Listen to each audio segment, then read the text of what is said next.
Good afternoon. This is the Emerald Bull, and then this is a 1 kilo.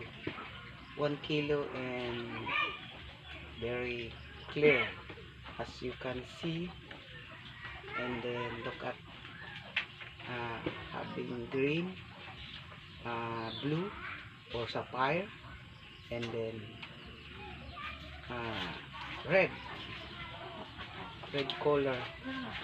The owner this one is native people, part in Mindanao.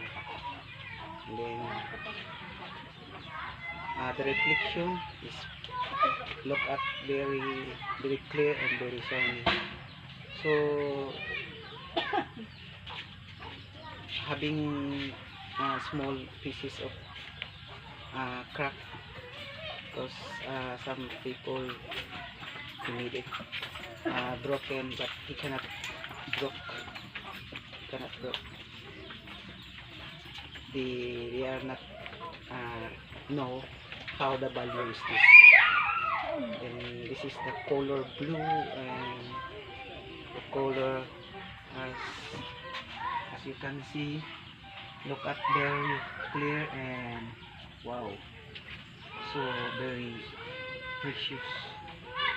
And then this is the kind of bulls that very expensive.